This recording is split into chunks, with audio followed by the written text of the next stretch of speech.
উপাচার্যের সঙ্গে কথা বলেছিলাম আমরা জি24 ঘন্টা এক্সক্লুসিভ, যেখানে উপাচার্য ভাস্কর গুপ্ত যাদবপুরের ছাত্রছাত্রীদের একাংশের আচরণে হতাশ। ভালো নেই যাদবপুরের উপাচার্য, বিছানায় শয্যাশায়ী তিনি। জি24 ঘন্টা এক্সক্লুসিভ কি জানালেন ভাস্কর গুপ্ত, শুনবো।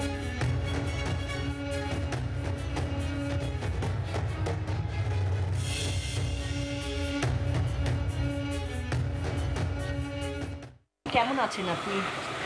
খুব একটা ভালো নেই, একটু প্রেশার হাই, গায়ে হাত পা ব্যথা আছে, এই একটু একটু ব্যথা। স্বাভাবিক সমগ্র ঘটনায় তারা মানসিক একটা আছে না। আমার কাছে তো পুরো ব্যাপারটা খুবই দুঃখজনক, খুবই মানে ইউনিভার্সিটিকে আমি ভালোবাসি, সেখানে এরকম একটা সামগ্রিক ব্যাপারটাই, তার উপর কোনো দিক থেকে কোনো হিংসার ব্যাপারটাই আমার কাছে একেবারেই দুঃখজনক, গ্রহণযোগ্য তো নয়, খুবই দুঃখজনক।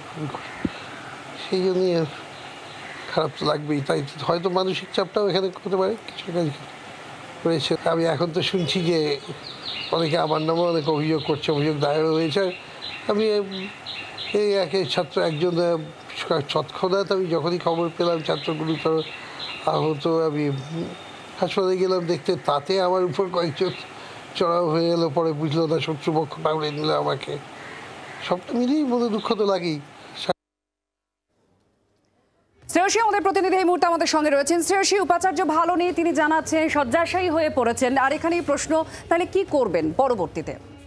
একেবারে দেখো, উপাচার্য তিনি যেটা বলছেন যে শনিবার তার সঙ্গে যে ঘটনা ঘটেছে সেই ঘটনার পরিপ্রেক্ষিতে কিন্তু কার্যত তিনি যখন ছাত্রদের আহত ছাত্রকে দেখতে যান তখন একদল তার উপর চড়াও হয় এবং তিনি বলছেন যে আমাকে শত্রু ভেবে ওরা চড়াও হচ্ছে।